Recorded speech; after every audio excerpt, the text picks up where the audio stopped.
Boa noite, meus irmãos. Privilégio e um prazer estar aqui nessa noite para pregar a palavra de Deus mais uma vez. Estava com saudade de subir essas escadas, estar aqui na frente do púlpito. É muito bom ficar lá embaixo ouvindo grandes pregadores. A gente sai daqui sempre muito animado. Deus tem me abençoado muito nessa igreja. Deixa eu dar uma nota aqui.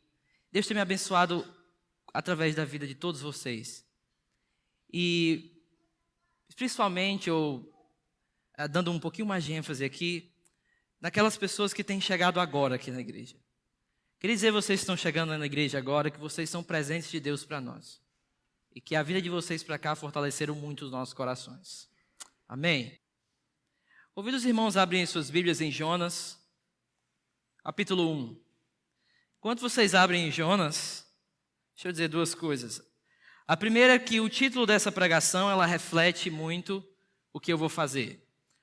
Ou seja, o meu plano foi interrompido de expor 1 de Pedro, e por N motivos, e um deles, em oração, Deus me guiou até esse livro. Então, 1 de Pedro está interrompido, e aí eu vou expor Jonas, vou entrar um pouquinho na área do pastor Roque no Antigo Testamento, estou me arriscando muito nisso, nessas áreas de contexto, mas foi onde Deus me guiou. Segunda coisa em Jonas é porque quando eu tinha 9 anos, a minha primeira pregação foi em Jonas. Só que aconteceram coisas horríveis na minha primeira pregação. Era um curso de instituto bíblico, era o mais novo, obviamente. E aí eu fui pregar. O meu esboço era uma folhinha assim. Quando eu comecei a pregar, o microfone escorregou da minha mão, tacou no meu queixo, caiu no chão. Eu fiquei com os olhos cheios de lágrimas, irmão. E eu prometi para mim mesmo, a partir daquele momento, que nunca mais ia pegar no microfone. Nunca mais. Aí foi minha mãe, aquela pressão psicológica dela, e meu pai que me conseguiram trazer de volta. Mas foi traumatizante pregar em Jonas. Mas naquele dia eu nem passava por Jonas, não, só me lembrava da cena horrível. Imagina uma criança, gente, fazendo isso, foi horrível. Aí eu ocupei meu pai na época. O senhor deixa uma criança pregar desse jeito, eu não sei nem o que falar e tal. Mas enfim, foi uma grande experiência. Hoje eu vou vencer esse trauma, hein? Vou sentar aqui. Ok. Vamos ler então, irmãos, o capítulo 1 inteiro. Ok? Vou fazer uma exposição por capítulos nesse livro. Vamos começar do versículo 1, que diz assim: A palavra do Senhor veio a Jonas, filho de Amitai, com essa ordem: Vá depressa à grande cidade de Nínive e pregue contra ela, porque a sua maldade subiu até a minha presença. Mas Jonas fugiu da presença do Senhor, dirigindo-se para Tarsis, descendo à cidade de Jope, onde encontrou o navio que se destinava àquele porto. Depois de pagar a passagem, embarcou para Tarsis para fugir do Senhor. O Senhor, porém, fez soprar um forte vento sobre o mar, e caiu uma tempestade tão violenta que o barco ameaçava arrebentar-se. Todos os marinheiros ficaram com medo e cada um clamava ao seu próprio Deus. E atiraram as cargas ao mar para tornar o navio mais leve. Enquanto isso, Jonas, que tinha descido ao porão e se deitara, dormindo profundamente, o capitão dirigiu-se a ele e disse: Como você pode ficar aí dormindo? Levante-se e clame ao seu Deus. Talvez ele tenha piedade de nós e não morramos. Então os marinheiros combinaram entre si: Vamos lançar sortes para descobrir quem é o responsável por esta desgraça que se abateu sobre nós. Lançaram sortes e a sorte caiu sobre Jonas. Por isso lhe perguntaram: Diga-nos, quem é o responsável por esta calamidade? Qual é a sua profissão? De onde você vem? Qual é a sua terra? A que povo você pertence? Ele respondeu: Eu sou hebreu, adorador do Senhor, o Deus dos céus, que fez o mar e a terra. Então os homens ficaram apavorados e perguntaram: O que você fez? O que foi que você fez? Pois sabiam que Jonas estava fugindo do Senhor, porque ele já lhes tinha dito. Visto que o mar estava cada vez mais agitado, eles lhe perguntaram: O que devemos fazer com você para que o mar se acalme? Respondeu ele: Peguem-me e joguem-me ao mar. e ele se acalmará. Pois eu sei que é por minha causa que esta violenta tempestade caiu sobre vocês.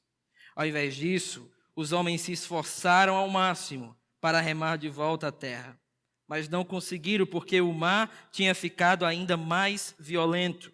Eles clamaram ao Senhor: Senhor, nós suplicamos, não nos deixes morrer por tirarmos a vida deste homem. Não caia sobre nós a culpa de matar um inocente porque tu, ó Senhor, fizeste o que desejavas. Em seguida pegaram Jonas e o lançaram ao mar, enfurecido, e este se aquietou. Tomados de grande temor ao Senhor, os homens lhe ofereceram um sacrifício e se comprometeram por meio de votos. O Senhor fez com que um grande peixe engolisse Jonas, e ele ficou dentro do peixe 3 dias e 3 noites. Vamos orar. Senhor, eu te dou graças por esse momento. Eu te peço a tua misericórdia sobre a minha vida, Senhor. E que no meio de toda a agitação, o Senhor nos direcione através da sua palavra. Que sementes de graça sejam plantadas em nossas vidas. Possamos sair daqui, Senhor, te amando mais. Possamos sair daqui, Senhor, maravilhados com a tua severa misericórdia. Assim que nós te agradecemos, oramos em nome de Cristo, amém. Existe uma grande realidade presente nas nossas vidas e que ninguém aqui nesse templo pode escapar. Nós somos pessoas que fazemos planos.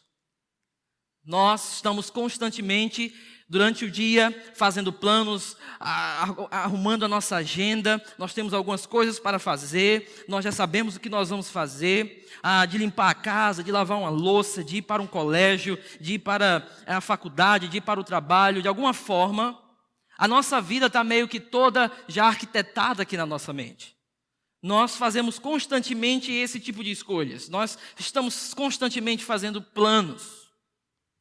A grande questão é que, ao lado desses planos, muitas vezes o nosso ego planeja também alguns planos no meio desses outros planos. Então, de alguma forma, nós começamos a pensar que nós somos completamente independentes de Deus, que nós não temos um pai que cuida de nós, e que de alguma forma nós começamos a andar numa espécie de, que eu já falei aqui, uma ilusão de uma autossuficiência. Ao lado disso, existe uma grande realidade que reflete o tema dessa pregação. Que muitos desses planos que nós fazemos, eles são interrompidos por Deus. A grande realidade das nossas vidas, e que você tem que sair daqui e aprender hoje, é que Deus interrompe os nossos planos. Agora, existe uma outra questão, uma segunda questão. Nós só não fazemos planos, mas Deus também os interrompe. Mas também existe a questão de que nós não simplesmente vemos as coisas acontecerem. Nós também a interpretamos. Eu não simplesmente vejo a interrupção de Deus acontecer, mas eu também posso interpretar essa interrupção de alguma forma. Existem várias maneiras de interpretar as interrupções de Deus nas nossas vidas. Existem várias maneiras de interpretar, por exemplo, um casal que estava para se casar e eles amavam uns aos outros e de repente uma calamidade acontece e o grande sonho de um casamento é interrompido. Existem várias maneiras de olhar para isso. Nós podemos olhar para essa interrupção como Maria olhou para a interrupção do seu casamento e dizer: Senhor, que aconteça conforme a tua palavra. Ou nós podemos olhar para essas interrupções de Deus nas nossas vidas de uma outra forma. O que eu quero lhe mostrar hoje é como um homem olhou para a interrupção de Deus na vida dele. O nome dele foi Jonas. As nossas vidas,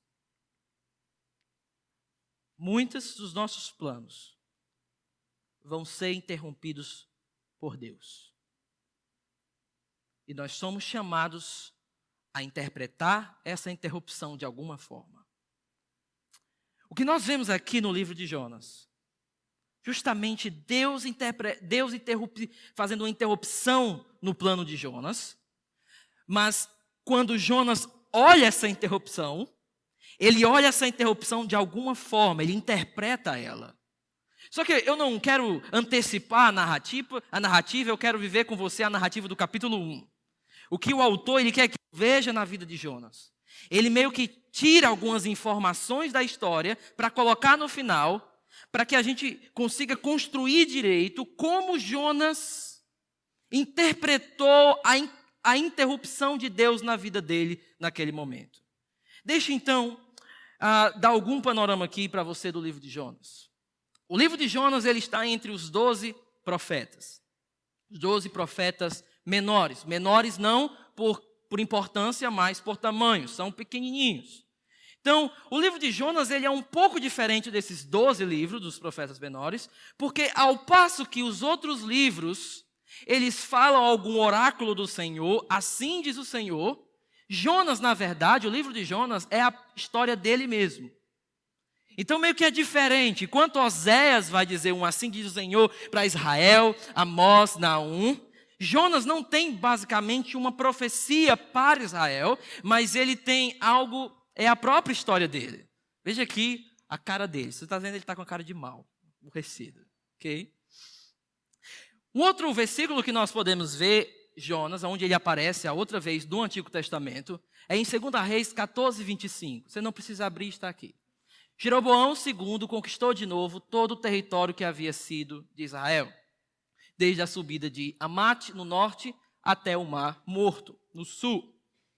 O Senhor, o Deus de Israel, havia prometido isso por meio do seu servo, o profeta Jonas, filho de Amitai, que era filho de Gat-Efé, que era de Gat-Efé.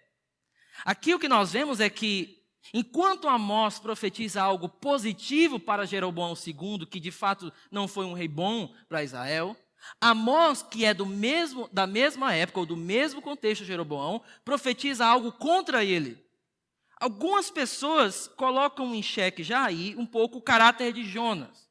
Porém, quando o texto diz, o Senhor havia prometido isso por meio do seu servo, o que dá a entender é que, de fato, Jonas obedecia ao Senhor aqui e estava no seu já ofício de profeta. De outra forma também, nós podemos olhar em que contexto Jonas profetizava. Aqui, Jeroboão, que o rei, você pode ler isso em 2 Reis 14, que reinou 41 anos sobre Israel, nós percebemos que ele, de fato, conquistou muitas fronteiras de novo, ele reconquistou as fronteiras para Israel, o reino do norte. Porém, nós observamos que, ao decorrer da sua vida, há uma apostasia, assim, para Israel. E nós vemos isso em Amós e Oséias, profetizando contra Israel. Quando nós observamos esse contexto aqui, nós vemos que o livro de Jonas, ele possui uma espécie de narrativa misturada com poesia, mas com uma coisazinha a mais, que eu vou chamar de sátira. Okay? O livro de Jonas é permeado de ironia. Por quê? Os marinheiros se convertem, o rei de Nínive se converte, as vacas se arrependem, mas Jonas, ele parece que continua meio que com a ira interna dele. Então, esse livro ele é carregado de ironia. E nós vamos ver isso quando nós vamos ler todo esse livro. Nós observamos que está constantemente acontecendo algo que vai pôr Jonas numa espécie de comédia, que quando ele se olha assim, ele fica com tanta raiva, que às vezes ele diz, eu estou mesmo, é isso mesmo, ele não tem palavras, de tanto que a ironia ela se aprofundou. O livro de Jonas ele é dividido em duas partes. Nesse livro, Deus inicia a narrativa e Deus está no centro dessa narrativa. Tanto no capítulo 1, no versículo 1, você escuta, e veio a palavra de Deus a Jonas, e no capítulo 3 você vê a mesma coisa acontecendo, e veio a palavra de Deus a Jonas. Então o que nós observamos é que esse livro, ao contrário de ser o assunto de um grande peixe, né? Como é que as crianças entendem o livro de Jonas? É o grande peixe, a baleia, sei lá. Mas, ou então, Jonas parece ser o foco aqui? Não. O foco desse livro é, primeiramente, acima de tudo, Deus. Esse livro ele vai falar tanto da glória de Deus revelada para as outras nações, como ele vai falar do julgamento de Deus para essas nações, como de sua misericórdia. Durante todo esse livro, o que nós vemos é a misericórdia de Deus sendo apresentada. Não só a Nínive, mas também, e principalmente no livro, a Jonas. Porque Jonas, ele é diferente de outros profetas, ele foi chamado para levar a palavra para um povo que não era Israel. Isso não tem precedentes na história de profecia. Geralmente, o povo falava a Israel sobre outros povos. Mas o livro de Jonas, não. Jonas vai, ele sai, ele tem que sair, ele tem que ir a Nínive. Esse é o chamado dele. E durante todo esse livro, essa primeira parte aqui e essa segunda, elas meio que enfatizam justamente um ponto, que a misericórdia de Deus, nesse livro, significa que a salvação vem do Senhor. Mas na segunda parte, no último capítulo, Jonas quer limitá-la. E é aqui aonde essa ideia de sátira acontece. Deixa eu explicar para você um pouquinho, já que nós vamos expor todo o livro, como ele se divide. Como eu falei, ele se divide em duas sessões, sessão principal 1 e sessão principal 2. Nas duas sessões, nós temos primeiramente um cenário sendo construído. Veio a palavra de Deus a Jonas, alguns gentios aparecem, alguma coisa aparece, é todo o cenário sendo construído. Em seguida, vem o que eu vou chamar de pré-ápice, que é sempre quando aparece algum gentio, alguma pessoa um terceiro personagem dentro da narrativa. Quando não é Jonas nem o Senhor, é aqui. No ápice, é sempre uma oração de Jonas a Deus. O ápice desse livro, o primeiro ápice, é no capítulo 2, do versículo 1, quando Jonas está na barriga do grande peixe, e ele, então, está lá orando ao Senhor. Na segunda sessão, vai seguir a mesma coisa. Parece que se inicia aqui uma segunda chance para Jonas. Porque o livro, na segunda parte, começa do mesmo jeito que iniciou. E da mesma forma, vem o cenário sendo construído, enquanto aqui eram os marinheiros, aqui é o povo de Nínive, e o ápice aqui é de novo uma oração de Jonas ao Senhor. É ele novamente se voltando ao Senhor. Só que na segunda parte, se você observar aqui no meu slide, tem o pós-ápice. O pós-ápice na narrativa hebraica, ela serve para clarear toda a narrativa passada. Para dizer assim, entendi o que estava se passando. Essa é a ideia do pós-ápice. Não é o pós-crédito, tá? É o pós-ápice. Tem aquele ponto principal da narrativa. Imagina, nos filmes de Hollywood, o casal se encontrando finalmente e tal, aí tem aquela música, aí depois passa eles em casa e tal, é o pós-ápice, essa é a ideia aqui, ok? Tá longe essa ideia, tá? Tem nada a ver, aliás, porque tá falando uma baleia, mas a ideia é a seguinte. Aqui eu tenho um pós-ápice. Nesse pós-ápice aqui, Deus vai agora dar uma lição direta a Jonas, e eu não vou antecipar, eu tenho que me segurar para isso. E o livro termina com a pergunta. Só tem 2 livros no Antigo Testamento que terminam com a pergunta. O primeiro é Jonas, o segundo fica para os alunos do instituto me dizer na aula que vem. Ok? Agora vamos para frente. Essas 2 sessões têm 2 personagens principais. Você precisa entender isso para você ver o que está acontecendo aqui. Os 2 personagens são o Senhor, Yahweh, e Jonas, aqui. Na cena 1 é o Senhor e Jonas. Na cena 2 são os gentios e Jonas. Na cena 3, de novo, é o Senhor e Jonas. Na segunda sessão, também se repete a mesma coisa. O Senhor e Jonas, os gentios, no caso aqui os ninivitas e Jonas, e de novo, o Senhor e Jonas. Observa que quem aparece mais na narrativa não são os ninivitas, ou os gentios marinheiros. Mas os personagens que mais se interagem na narrativa é quem? O Senhor e Jonas. Então o foco aqui está claramente na misericórdia de Deus, além dos territórios do seu povo. Ok, indo a outros povos. Mas o livro, ele tem uma espécie de diálogo entre o Senhor e Jonas que chama a atenção. E é por isso que nós não podemos passar despercebidos por esse livro. Porque quando nós pensamos no livro de Jonas, nós pensamos assim: Senhor, eu nunca vou dizer o não assim, se o Senhor ia falar para mim. E outra, Senhor, essa história de baleia, não dá. Eu não sou Jonas, eu vou para a igreja, eu faço isso, eu faço aquilo, eu já estou na tua obra e tal. Mas você tem que entender o seguinte: dentro de nós existe um pequeno Jonas, que está constantemente fugindo do Senhor. Não de lugar, não de um lugar necessariamente, indo para um lugar, mas constantemente tentando fazer as coisas por si mesmos.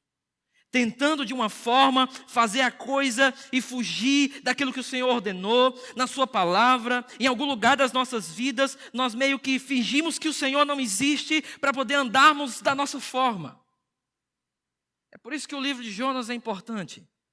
Porque nós precisamos aprender que quando Deus interrompe os nossos planos, é porque existe um propósito soberano nisso tudo. Vamos para frente aqui. Versículo 1. Veja que a narrativa se inicia como um livro profético qualquer. Okay? E veio a palavra do Senhor a Jonas, filho de Amitai, com essa ordem. Esse "e veio a palavra do Senhor" geralmente acontece no meio de um livro e nunca no início assim. Mas aqui nós vemos no início. O que o autor quer nos mostrar é que existe uma espécie de urgência de Deus no chamado de Jonas. Isso fica mais ainda enfatizado porque o chamado de Jonas acontece em imperativos, em ordens, diferente dos outros profetas, que é simplesmente a narrativa. E Deus chamou Oséias, de filho de não sei o que e tal, e ele foi ao povo dizendo. Aqui não. Aqui, a narrativa de Jonas ela é cheia de imperativos, principalmente o chamado de Deus a Jonas. Diz o seguinte: levanta-te, vai à grande cidade de Nínive e clama contra ela, porque a sua malícia subiu até mim. Quando se fala da grande cidade de Nínive, ela ficava fora ali de Israel. E quando se fala de Nínive, a gente pergunta, por que Jonas não queria ir para aquele lugar? Nínive, na época, não era a capital da Assíria, propriamente dita. Era uma outra cidade. Mas durante todo esse livro, Nínive parece ser a cidade que vai despontar como o maior representante da Assíria. Império que, mais na frente, ia servir como ferramenta de Deus para julgar Israel. Quando Jonas observa isso, aquela cidade que ainda está em desenvolvimento, porque ela só vai chegar ao desenvolvimento pleno no reinado de Senaqueribe, lá na frente, 55 anos depois, 30 anos depois, mais para frente, Jonas vê aquela cidade ainda pequena e diz, não, Senhor, se essa cidade vai se transformar numa ferramenta de juízo para Israel, deixa que ela se exploda. Então Jonas, ele quando olha esse chamado, isso durante o livro nós percebemos uma ideia nacionalista nele. Que ele era bastante nacionalista. Agora, esse adjetivozinho aqui, ele tem um papel muito grande no livro. Porque todas as vezes que ele aparece, ele na verdade é um desafiador para Jonas. A grande baleia, o grande peixe, a grande cidade, tudo é voltado para desafiar Jonas. Aqui não é diferente. Quando se fala numa grande cidade, é porque geralmente era um polo de idolatria maior daquele país. E aqui Deus diz, levanta-te, vai à grande cidade de Nínive. Ou seja, sai aí das fronteiras de Israel, vai lá, prega aquela cidade gigante. Ou seja, o chamado de Jonas não era fácil. O chamado de Jonas não era uma coisa assim simples, de se levantar e dizer assim, bem, assim diz o Senhor, blá, blá, blá. Não era. Ele ia para uma cidade onde tinha pessoas. E você já percebe na história já uns resquícios da maldade assíria chegando em Nínive. Ou seja, ele estava em perigo. Ele ia para uma cidade sozinho, fora das fronteiras ali. Ele ia se dar com um povo que estava em plena rebelião contra Deus, em sua idolatria. E ele ia sozinho. Ou seja, o chamado de Jonas não era fácil. O chamado de Deus não é fácil. O que Deus está chamando Jonas é para uma missão impossível, vamos colocar assim. Esse é o chamado de Deus para nós, e isso serve para nós porque geralmente nós pensamos na obra de Deus como algo fácil. Geralmente nós pensamos na obra de Deus como algo simples. Eu venho aqui na igreja, ar-condicionadozinho está prestando e tal. E o nosso culto, ele se limita às 4 paredes aqui. Mas o nosso evangelho, o nosso cristianismo, meu irmão, ele é testado quando Deus, ele desafia a nossa comodidade. Quando Deus desafia a nossa ideia de lazer total da vida. E quando Ele nos chama para uma obra muito maior do que nós. O que Deus está chamando Jonas aqui é um chamado difícil. Mas ao mesmo tempo, o que Ele está chamando é para Jonas participar da sua obra e do seu plano soberano para as nações. Jonas foi chamado para ser um instrumento de misericórdia para as nações, para participar do plano de Deus, de levar a sua palavra. Aí Jonas se levantou e disse assim: eu vou para Nínive, porque eu sou o cara mesmo. Foi isso que aconteceu? Não. Na verdade, a narrativa agora tem um breque. Isso se reverbera na sintaxe do próprio hebraico, assim como da versão grega. Olha aqui o que acontece. Olha o que Jonas fez. Jonas correu. E descendo a Jope. O que você espera é o seguinte: até o versículo 1, quando o profeta era chamado, o versículo 2 geralmente era dizendo assim: e o profeta se dispôs a ir pregar a palavra de Deus. Aqui, gente, Jonas não fala nada. Jonas não fala nem como Jeremias: Senhor, eu sou novo demais, eu como nada. Ele não fala nada, ele só faz o quê? Sair fora. E descendo Jonas a Jope, uma cidade marítima que servia tanto para negócios como para viagem além do Mediterrâneo. E nesse tempo Jope, que ficava a 55 quilômetros de Jerusalém, ela ficava já, ainda não era sobre o domínio de Jerusalém.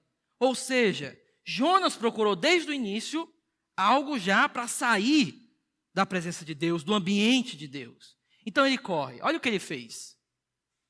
Achou um navio que ia para Tarsis, pagou, pois, a sua passagem e desceu para dentro dele, para ir com eles para Tarsis, para longe da presença do Senhor. Nós devemos fazer uma pergunta aqui, esse texto. Por que Tarsis? E o que deu na cabeça de Jonas para ele fazer isso? São 2 perguntas.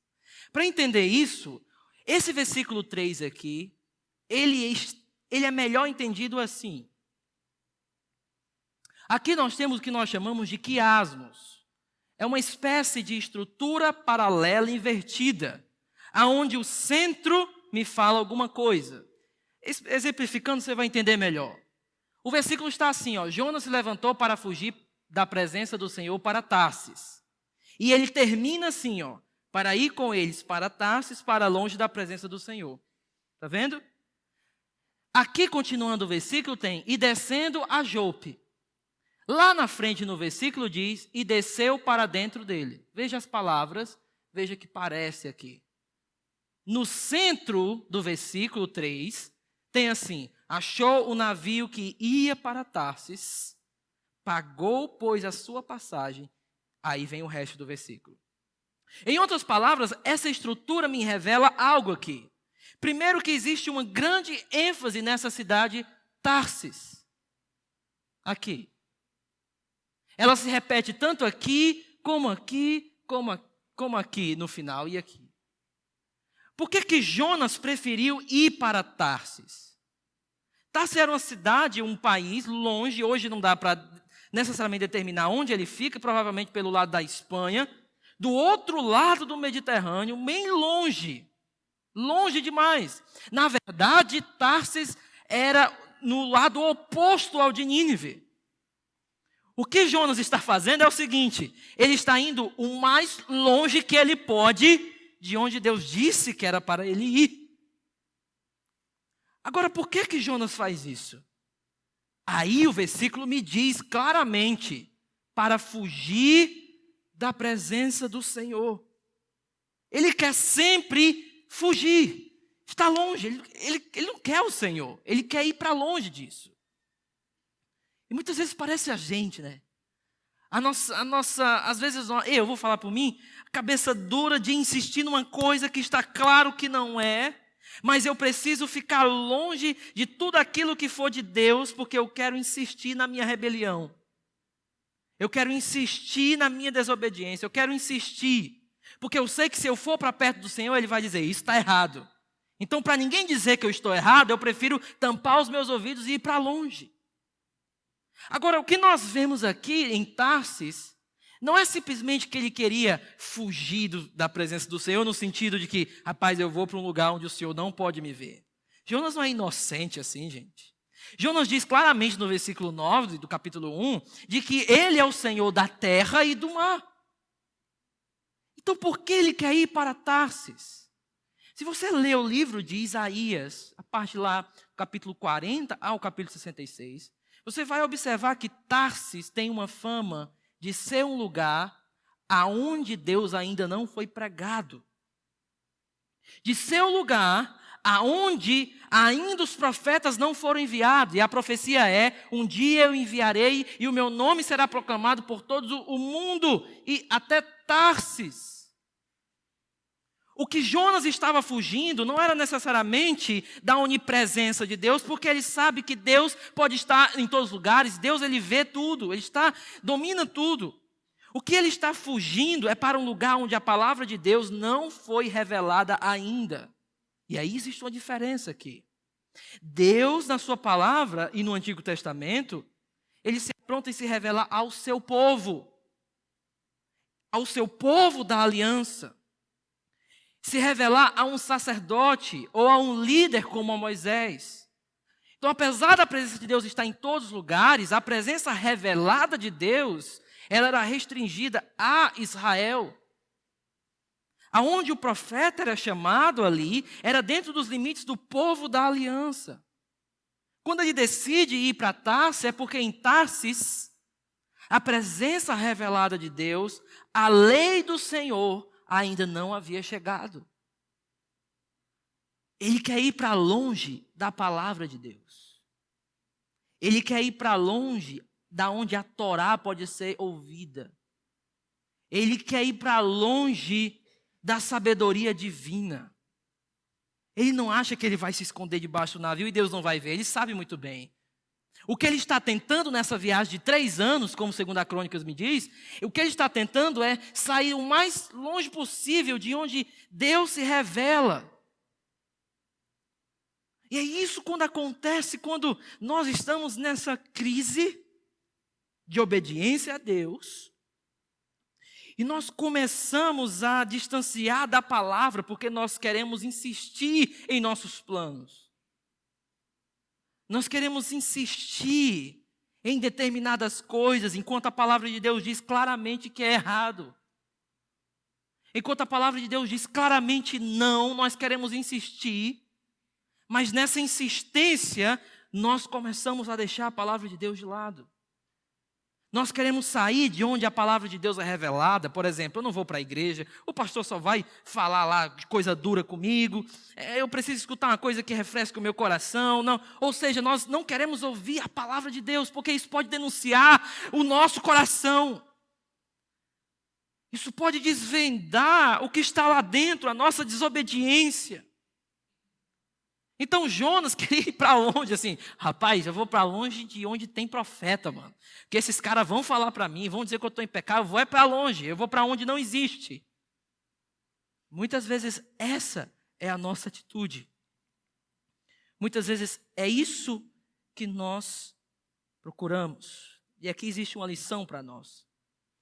Quando a minha vida não é guiada pelo plano de Deus, ela é guiada pelos meus próprios desejos.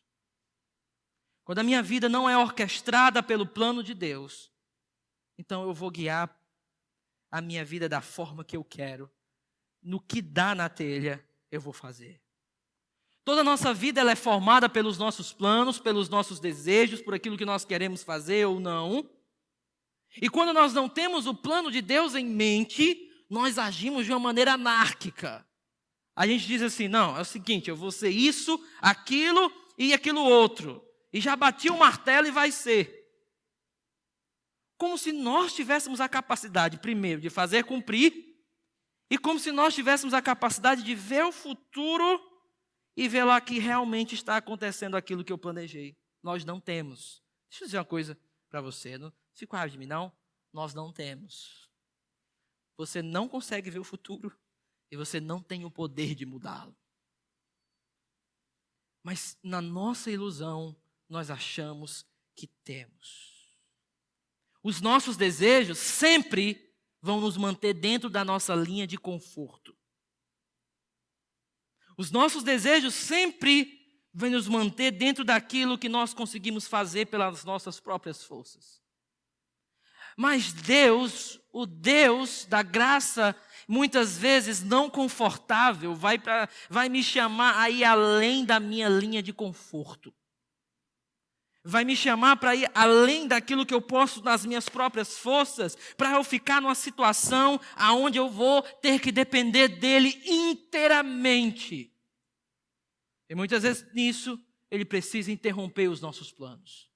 Ele precisa dar um break na gente. Precisa parar um pouquinho da gente. Agora deixa eu ir aqui. O que acontece em seguida é maravilhoso. De novo, o autor do livro, ele está colocando cada palavra bem escolhidinha aqui. E aqui nós esperávamos o seguinte: Jonas foi para Tarsis, acabou. Deus vai fazer o quê? Chamar outro cara. Oxi, qual o problema? Não tem problema nenhum. Chama outro profeta, não é só para ir pregar. Não. Ele coloca o Senhor no início da oração e dá um destaque que daquilo que o Senhor mandou. Agora, ele viu que Jonas foi rebelde, mas ele não desiste de Jonas. Veja algo aqui na desobediência de Jonas. O chamado de Deus foi: levanta-te. Jonas começou fazendo o quê? Descendo a Jope. Jope não ficava abaixo, o Jope ficava a oeste. Ou seja, esse descendo aqui não é a localidade de Jope, mas era como ele estava oposto ao chamado do levanta-te de Deus. Ele estava completamente certo de fazer o que ele queria, mesmo que tudo fosse oposto ao que Deus tinha mandado. Veja aqui, ele desceu a Jope, mas ele não foi somente a Jope. Ele também desceu para dentro do barco, e ele vai descer para dentro do mar, e ele vai descer para dentro da barriga do peixe. O que está acontecendo aqui? É que cada vez que o autor coloca que Jonas está descendo, ele está entrando numa zona de perigo. Escute isso. Desobediência a Deus é entrar numa zona de perigo. É expor a sua família a perigo. É expor os seus filhos a perigo. É expor a sua vida a perigo. O autor está dizendo, ele está descendo tanto que ele vai chegar na morte. Ele está tão certo de fazer isso que ele vai chegar no final. Mas não somente isso. Aqui também diz que ele comprou a sua passagem. Algumas versões diz que ele comprou a sua passagem para um lugar no barco. Agora, na língua de Jonas, ou de quem escreveu aqui, na língua hebraica, aliás, aqui não necessariamente é a sua passagem. Lá está dizendo que ele comprou a sua, pronome aí, feminino, está ligado ao barco. O que dá a entender que Jonas alugou foi o barco inteiro, e não um único lugar dentro do barco. Ele alugou foi a tripulação inteira para ajudar ele. De forma que a desobediência de Jonas começou a ficar altamente custosa para ele. Ele teve que sacrificar muita coisa pela sua desobediência. Sempre quando nós começamos a desobedecer a Deus, o custo vai ser grande.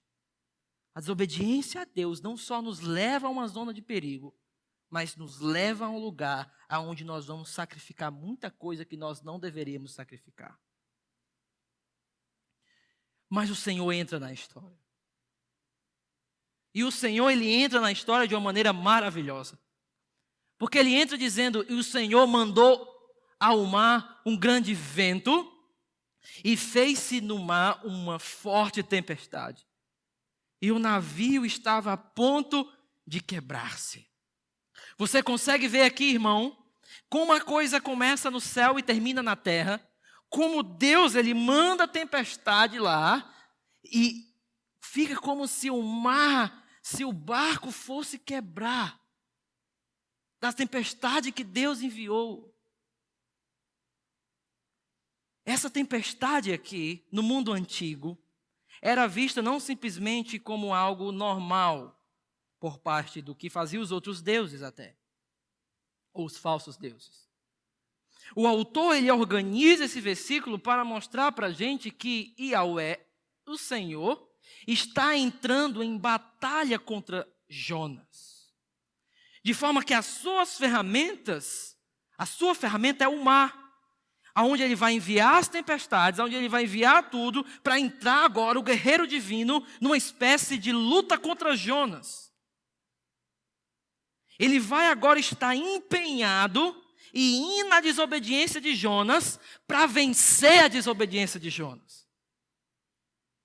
Deus agora ele vai, e observe aqui, e começa a interromper os planos de Jonas. Então escute uma coisa. Interrupções das nossas vidas são, na verdade, intervenções de Deus. Quando algo acontece na minha vida, eu não posso jogar a bola para o acaso. Como cristão, eu não posso simplesmente dizer, simplesmente aconteceu isso e agora... Não. Eu não posso simplesmente tirar a mão de Deus naquilo que Ele está trabalhando. Quando acontecem interrupções das nossas vidas, na verdade, Deus está intervindo nelas. É Deus trabalhando de alguma forma. É Deus mostrando que Ele é o guerreiro divino que nos vence em nossa rebelião. Existe uma conspiração de graça aqui. Existe uma guerra santa. Deus lutando contra Jonas.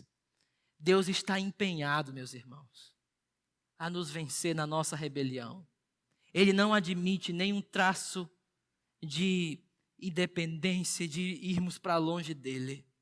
Eu e você só estamos aqui hoje porque o guerreiro divino guerreou contra a nossa rebeldia e ganhou. Eu só estou aqui hoje porque Deus me venceu. Porque Ele moveu a principal pedra que era o meu coração. É porque Ele interrompeu todos os meus planos. Foi porque graças a Ele, Ele me feriu. E nessa batalha, eu o amei. Nossas vidas é uma constante guerra do Senhor contra a nossa rebeldia. Estamos sempre, constantemente, sendo trazidos de volta para Ele. Você só está aqui hoje, você só se levanta todos os dias, porque Deus está empenhado em te trazer de volta. Não são as nossas próprias forças. Pelas nossas próprias forças, estaríamos longe. Pelas nossas próprias forças, estaríamos já fazendo besteira por aí. Já estaríamos fazendo tudo que não presta por aí. Mas o guerreiro divino não deixou. Ele lutou contra nós. Ele veio ao nosso coração e nos venceu. Deus está empenhado em se opor a qualquer tentativa que eu possa fazer para reivindicar a minha independência dele. Ele está pronto. Ele se veste com com a sua roupa de guerra para vir contra nós e fazer isso aqui, ó. Quando ele coloca que o navio estava a ponto de quebrar-se aqui, na verdade esse quebrar-se aqui estava a ponto, aí seria uma versão melhor assim, o navio estava considerando, ele estava pensando em quebrar. como se ele estivesse personificando o navio. Ou seja, o navio aí era um guerreiro do Senhor contra Jonas. Contra os planos de Jonas. Deus, ele está agindo em todas as coisas para tratar a nossa independência dele.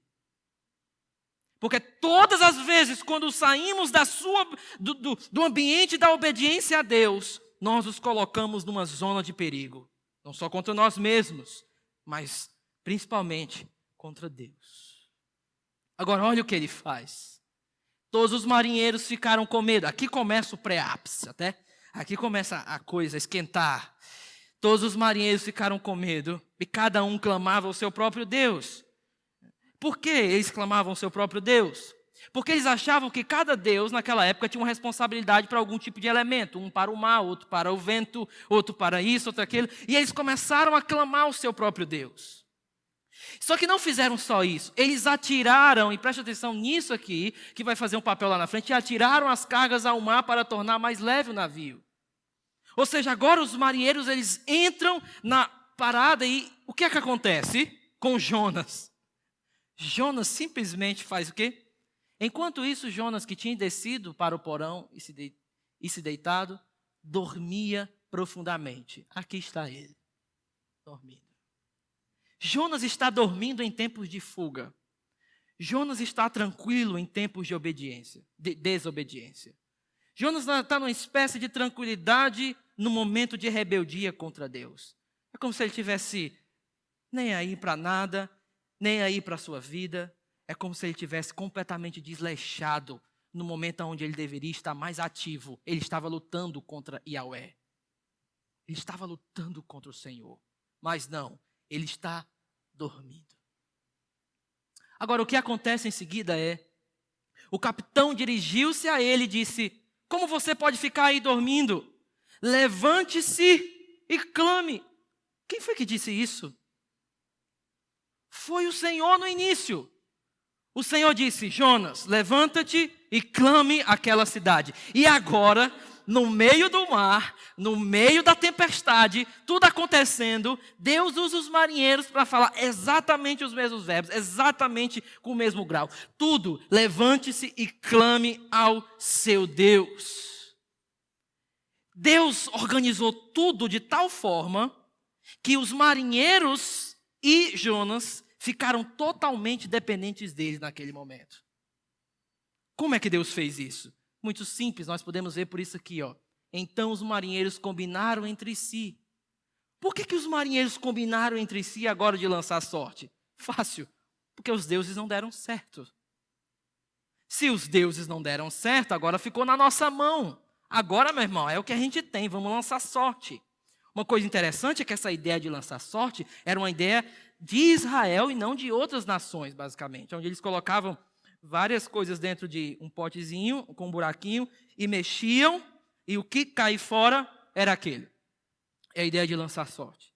E aqui o que acontece é que vamos lançar sortes para descobrir quem é o responsável por esta desgraça que se abateu sobre nós. Eles pegam um costume do povo de Israel para tentar solucionar algo que os deuses deles não solucionaram. Deus está numa conspiração contra Jonas. Deus está agora colocando ele num ambiente de total dependência. E Deus está falando para ele algo, através dos marinheiros. Eu lembro que eu conheci um jovem há muito tempo atrás, não sei se no corpo ou fora, enfim. Mas um momento muito, muito difícil que eu passei na minha vida. E não de desobediência necessariamente minha, mas de outra pessoa da minha família. Que não era o meu irmão. E eu lembro que tudo estava meio terrível de ouvir a voz de Deus naquele momento, de se dedicar. E eu tinha plena certeza que nós estávamos no lugar errado, desobedientes, no momento errado. Era o pior lugar onde a gente poderia estar naquele momento. De repente a gente sai para tocar, a gente tocava num grupo e a gente saiu para fazer um louvor longe e a gente tinha que passar por um negócio de lama muito doido, assim. Tinha chovido muito, era no interior mesmo, um negócio bem pesado, e o carro atolou. Tu lembra disso? O carro atolou. A gente cheio de instrumento em cima, nós éramos pequenos, então para tirar a dificuldade que a gente estava passando da cabeça, a gente fazia essas coisas meio malucas. A gente foi. E aí a gente saiu, deixou lá, eu era muito pequeno, não tinha força para nada. E aí eu saí, a gente foi atrás de água. Atrás de água num local lá, perigoso, sem nada, a gente só com a coragem. A gente bateu numa casa lá. Bateu muito doido. Aí só uma senhorinha, gente boa. Ô, meu filho, diga. A gente atolou. Oh, que desgraça, né, meu filho? Vocês querem água? Era justamente isso, né? Sim, pois entre aqui que eu acabei de botar no pote. Irmão, ela botou a água. Negócio horrível, está cheio de lama, negócio com... E a gente olhou assim para cá, meu Deus do céu. Aí ficou aquela, toma, não tomo, se eu não tomar é pior, né? Tá tipo lama. E ela, meu filho, tá bem fresquinho. E aí, né, a gente lá e tal.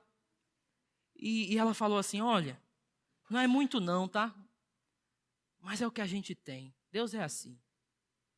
Aí eu bebi, claro, eu ia morrer de sede naquele momento.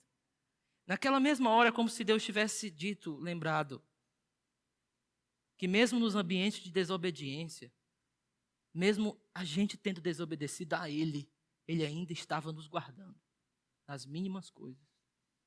Ele poderia muito bem não ter água nenhuma. Ele muito bem aquele carro ter passado pela coisa e batido e matado a gente. Mas não, Ele ainda nos deu água. Deus nos fala ainda, por misericórdia, nas nossa desobediência e na nossa rebeldia. Vamos lançar sorte, descobrir quem é o responsável. Eles lançaram sorte e caiu sobre Jonas. Por isso lhes perguntaram, diga-lhes, quem é o responsável por esta calamidade? Qual é a sua profissão? O que está acontecendo com essas perguntas aqui? Eles não, querendo saber quem é Jonas especificamente. Não, é porque como cada Deus era responsável por uma área da vida, eles queriam descobrir qual era o Deus de Jonas. É por isso que ele diz, qual é o responsável por essa calamidade? Quer dizer, qual é o Deus seu que está responsável por isso aqui que está acontecendo? De onde você vem, para a gente saber? Qual é a sua terra? A quem o povo pertence? É por isso que ele diz o seguinte, ele respondeu, eu sou hebreu, adorador do Senhor, o Deus dos céus, que fez o mar e a terra. Agora existe uma coisa estranha em Jonas. Porque ele está falando assim, eu sou hebreu, adorador do Senhor. Ele estava falando algo com os lábios, mas estava fugindo desse Deus. Existia um espaço entre aquilo que Jonas dizia ser e como ele estava agindo em obediência naquele momento. Muitas vezes nós somos assim. Existe um espaço entre aquilo que eu professo ser e de fato de como eu ajo do meu dia a dia. Cantar as nossas músicas é uma maravilha, vir aqui e alimentar a nossa alma, mas não pode ficar só aqui. Às vezes nós temos belos discursos, mas o nosso coração está em desobediência ao Senhor. E aqui Jonas é pego, como pode ele ser o adorador do Senhor, alguém que é hebreu, e fazer isso? Ele diz, o Deus dos céus que fez, aí ele inverte, ele não diz a terra, coisa que seria normal ele ser dita pelo profeta, ele diz que fez o mar e a terra. Então os homens ficaram apavorados e perguntaram, o que foi que você fez? Pois sabiam que Jonas estava fugindo do Senhor, porque ele já lhes tinha dito. No verso 11 diz, visto que o mar estava cada vez mais agitado, eles perguntaram, o que devemos fazer com você para que o mar se acalme? Respondeu ele, peguem-me e joguem-me ao mar. Jonas tem uma tendência nesse livro de querer se matar a todo tempo, tá? Isso é uma coisa que ele, desde o capítulo 1, capítulo 4, ele pede para Deus tirar a vida dele e tal. Por que ele não se jogou? Porque ele pediu para os marinheiros jogar ele. Você pensou nisso? Por que ele diz, joguem-me e... Oxe, tu tem perna não? Pula, cara. Alguém pode dizer, é medo de ir. Rapaz, eu não vou não, que me mate, me joga que é melhor. Aqui o autor, ele está usando os mesmos verbos para a carga que estava sendo jogada fora. É como se Jonas tivesse assim, olha, eu sou igual à carga que vocês estavam fazendo, jogando fora. Na minha situação de desobediência aqui, eu sou um peso morto nesse barco. Na verdade, fora do meu chamado, eu já não sou ninguém, não importa mais a minha vida. Agora escute isso. Fora daquilo que Deus nos chamou, quem nós somos? Fora do chamado de obedecer a Deus, servir a Deus, adorar a Deus, nós somos ninguém, nós somos peso morto. Jonas reconhece isso e ele diz: pegue-me e jogue ao mar. Não adianta, meu irmão, nós temos todos os nossos planos feitos e ter um coração longe do Senhor. É futilidade nossa achar que Ele não está ali, no controle da nossa vida. É futilidade nossa achar que nós podemos ter todo o sucesso que queremos longe dEle.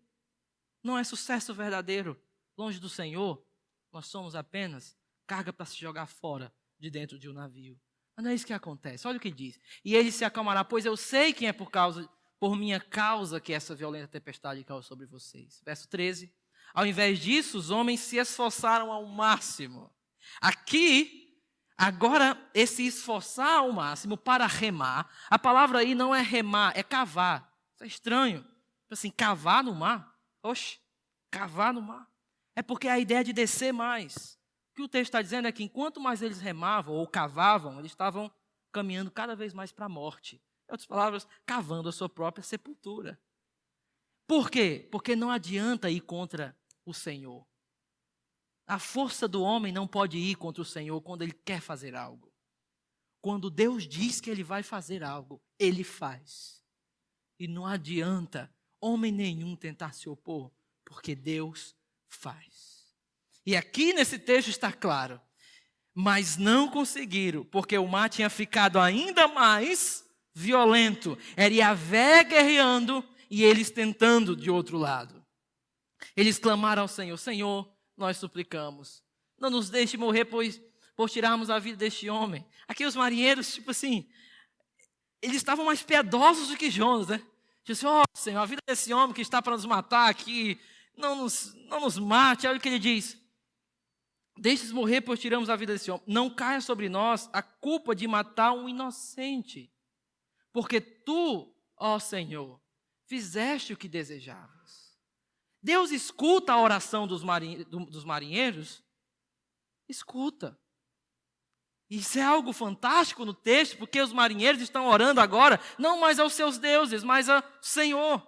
Jonas agora está tendo a oportunidade de ver com seus próprios olhos marinheiros outrora, adoradores de outros deuses, agora adorando o Senhor dele, dizendo: ó Senhor, que o Senhor não nos coloque debaixo de maldição e tudo mais. Não caia sobre nós, porque tu, ó Senhor, fizeste o que desejava. Em seguida pegaram Jonas e o lançaram ao mar, enfurecido. E este se aquietou, o mar se acalmou. Existe algo que eu gostaria de chamar aqui no meu último ponto de... É de C.S. Lewis isso. A misericórdia severa. Misericórdia severa é um ato de amor para trazer meu coração de volta a Ele, por meio de um golpe na minha autossuficiência. Geralmente a gente pensa em misericórdia de Deus assim, eu como um mendigo, dizendo, e Deus vindo: venha meu filho amado, deixa eu te dar aqui um pouquinho. Não. Às vezes a misericórdia de Deus é severa. É como de um golpe na nossa autossuficiência. Porque às vezes, para a gente voltar para o caminho, é necessário um golpe na nossa autossuficiência. É necessário que ele faça isso que ele fez. E jogaram Jonas e lançaram ao mar enfurecido. Deus então nos quebra para deixarmos simplesmente de parecer, para realmente começarmos a ser. Jonas disse que era um profeta e adorava o Senhor, pois agora ele ia cumprir sua missão. Jonas simplesmente parecia um profeta quando ele disse aquelas coisas, mas de fato ele não estava agindo como profeta. Deus precisa nos quebrar. Deus precisa abaixar a nossa guarda, assim. Às vezes isso vai acontecer de várias maneiras individuais com cada um. Alguns é uma maneira muito forte. Deus quebra completamente. Porque às vezes nós parecemos humildes, mas nós não somos realmente humildes. Nós parecemos engajados realmente na obra, mas nós não somos realmente engajados na obra de Deus. E esse espaço entre parecer e ser vai ser quebrado pelo Deus da misericórdia severa.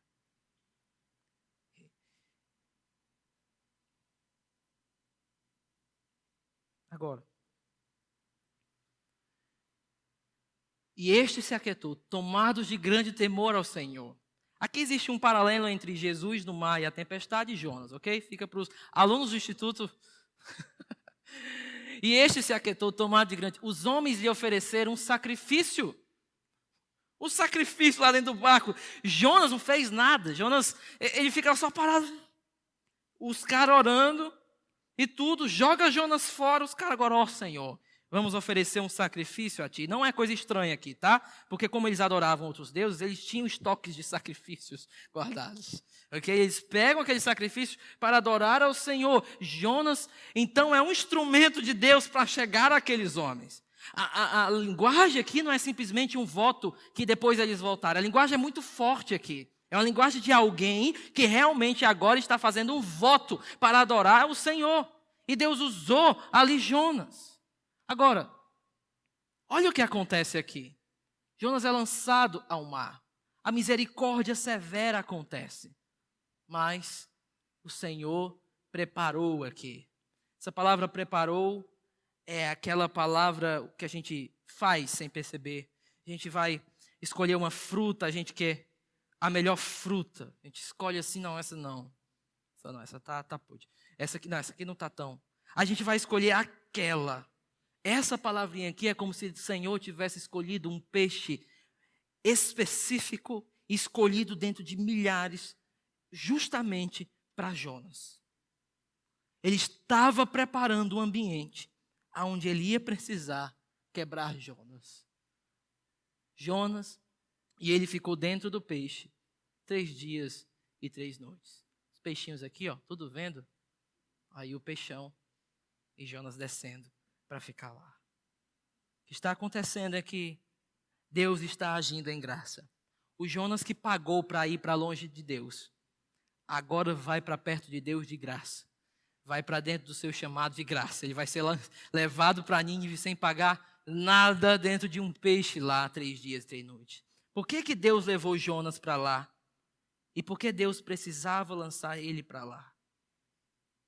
Jonas estava interpretando as interrupções de Deus na sua vida da maneira errada. No capítulo 4 ele diz, foi por isso que eu não fui para Tarsis.